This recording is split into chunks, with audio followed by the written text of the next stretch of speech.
Hello everyone, welcome back to my channel Topper Stop. My name is Kanishka. I am dentist by my profession, preparing for civil services. तो 9 बजे सुबह जो है मैंने अपने दिन का रूटीन शुरू किया। आज 15 घंटे मैंने पूरी पढ़ाई की थी।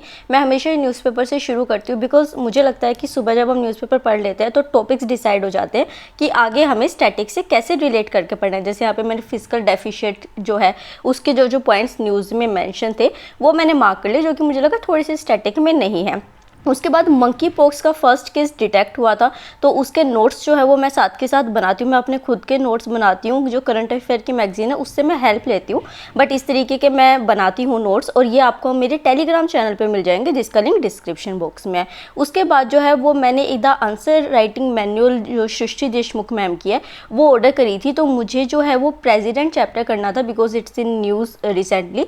तो मैं देख रही थी कि GS2 के आंसर्स जो है वो उनको मैं कैसे ज़्यादा एनरिच कर सकती हूँ।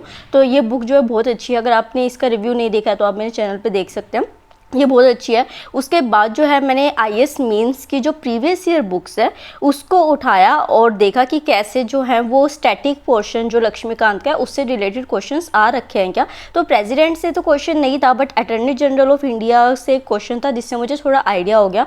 और यहाँ पे प्रेसिडेंट के मैंने अपने जो है वो एक मैप बेसिस पे, मतलब छोटे छोटे पॉइंट्स फॉर्म में जो है वो अपने नोट्स प्रिपेयर कर दिए थे ताकि बहुत जल्दी से मेरा चैप्टर पूरा हो जाए।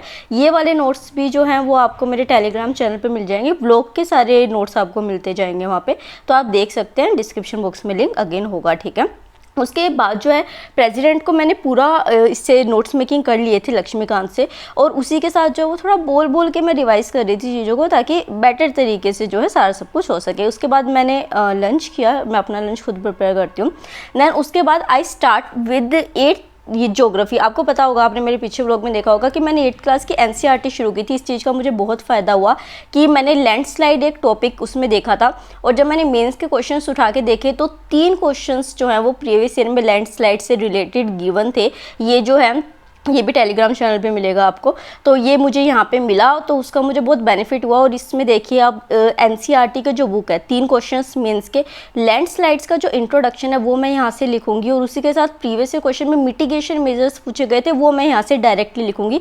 इस वजह से NCERTs पढ़नी बहुत ज़रूरी है। आप देखिए कि 8th क्लास से 3 क्वेश्चन मेन्स के जो है वो यहाँ पे कवर हो गए, जो कि आपके साथ के साथ करंट में भी जो चीज़ें हैं उनसे रिलेट होती जाए। तो यहाँ पे जो है वो मैं आंसर राइटिंग कर रही थी, ऊपर मैंने तीनों क्वेश्चंस लिखे जो कि प्रीवियस ईयर में आ चुके थे।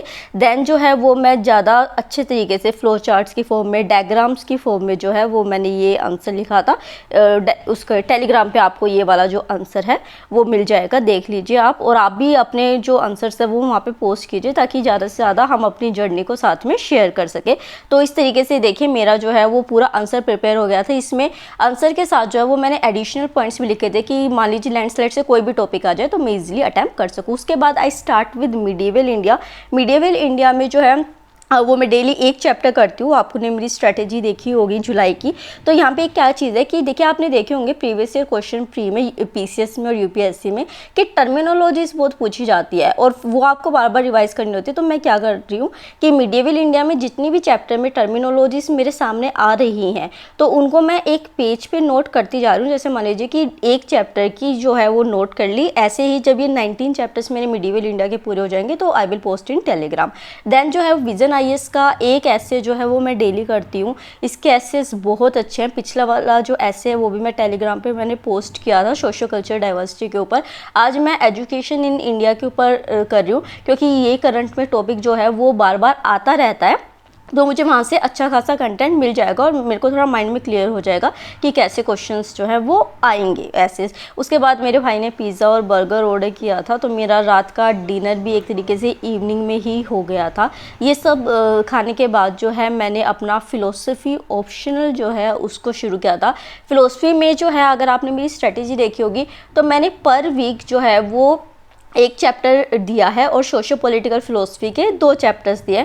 तो मैं 4 वाक कर रही हूँ, 2 चैप्टर्स मेरे पूरे हो चुके हैं। और मैंने प्रीवियस ईयर क्वेश्चन को भी यहाँ पे लिखा था। बोल बोल के मैं पढ़ती हूँ बिकॉज टर्मिनोलॉजीज जो है वो फ़िलोसफी में थोड़ी सी टफ होती है। तो यहाँ पे मैं एक प्रीवियस ईयर क्वेश्चन जो है वो 4 वाक का रिलेटेड वो कर रही हूँ, यहाँ पे लिख रही हूँ। और उसी के साथ जो मैंने बुक भी खुली हुई है, क्योंकि सर ने हमें ये समझाया था कि जब आप स्टार्टिंग में आंसर राइटिंग करते हो तो आपको बुक से देखते रहना चाहिए, थोड़ा बहुत अगर पॉइंट हो रहा है, बट आप अच्छा आंसर लिखिए क्योंकि ये आपका प्रैक्टिस बेस है, ठीक है। तो इस तरीके से मतलब जो पॉइंट मैं भूल रही थी वो मैंने बुक से देख के और फिर अपने खुद के फॉर्म में जो है ये पूरा आंसर लिखा। अगर कोई फिलोसफी का स्टूडेंट है तो you can ask me, I can post it in Telegram, ठीक है। तो इस तरीके से जो है किया। और टर्मिनोलॉजी इसीलिए ही इसकी याद करनी भी इंपॉर्टेंट है। रात का टाइम यहाँ पे हो चुका था, आई थिंक अराउंड 9 बजे थे या 8:30, मतलब एग्जैक्ट मुझे याद नहीं है। वो थक गई थी मैं, और उसके कि मतलब बहुत आवर्स हो गए थे पढ़ते पढ़ते। बीच में मैंने ऐसा सच कोई ब्रेक नहीं लिया था, जो मैं सोई भी नहीं थी। यहाँ पे मैं art and culture of India कर रही हूँ बिकॉज मेरे को इसमें थोड़ा सा डाउट जो होता है कल्चर का, प्री में भी थोड़ी मुश्किल ही रहता है इसका, पर मेंस के क्वेश्चन से मुझे थोड़ा सा लगता है कि कैसे लिखेंगे। तो आर्किटेक्चर चैप्टर बहुत इंपॉर्टेंट है प्री के पर्सपेक्टिव से भी, तो मैं इसको करूँगी और नेक्स्ट डे जो है वो मैं इसका आंसर लिखूंगी। उसके बाद देखिए कि न्यूज़ में IMF आ रखा था कि पाकिस्तान को फ्यूल्स देते, और वैसे ही जो स्टैटिक पोर्शन में भी इकोनॉमी के में था, तो इस वजह से मैं सुबह न्यूज़पेपर पढ़ लेती हूँ ताकि जो टॉपिक है फिर मैं उसको स्टैटिक से कर सकूँ। यहाँ पे जो है मैंने IMF और जो वर्ल्ड बैंक है उसके नोट्स प्रिपेयर कर लिए थे इस चैप्टर के, मतलब कि जो मुझे लगा था मैं ना छोटा टारगेट रख रही हूँ ताकि वो पूरा हो जाए, तो मुझे एक मोटिवेशन मिले कि हाँ मैं जो कर रही हूँ वो मैं अच्छे से कर पा रही हूँ। बड़े टारगेट्स आप रखेंगे और फिर आप उसको पूरा नहीं कर पाएंगे तो आप डिमोटिवेट हो जाएंगे। तो छोटे छोटे टारगेट्स रखिए, एक कंपाइल्ड फॉर्म में पढ़ाई कीजिए। कुछ स्टूडेंट्स जो हैं उनका मेरे पास कमेंट आता है, आपका कंसर्न बिल्कुल सही है अपनी जगह, आप कहते हैं कि सिर्फ 3 सब्जेक्ट पढ़ो, बट हमारे पास पढ़ने के अलावा कुछ नहीं है तो हमें पढ़ना पड़ेगा। देन मैं इन्वायरमेंट यहाँ पे शुरू कर रही हूँ, क्लाइमेट चेंज चैप्टर जो है इसको मैं कर रही हूँ। क्लाइमेट चेंज होगी न्यूज़ में भी आता रहता है, तो ईजिली मैं इसका आंसर राइटिंग शुरू कर सकूँ। ज़्यादा से ज़्यादा जो होता है वो मैं बोल के पढ़ने की कोशिश करती हूँ, वो दिमाग में थोड़ा ज़्यादा अच्छे से रहता है करना। फिर उसके बाद एक आर्टिकल आ रखा था न्यूज़पेपर में, जुडिशरी में जो पेंडेंसी ऑफ केसेस है उससे रिलेटेड, बहुत अच्छा था। और उसी के साथ रात के 12 बजे और मेरा आज का जो शेड्यूल है, टारगेट है, वो ख़त्म हुआ। तो like the channel, like the video and subscribe the channel.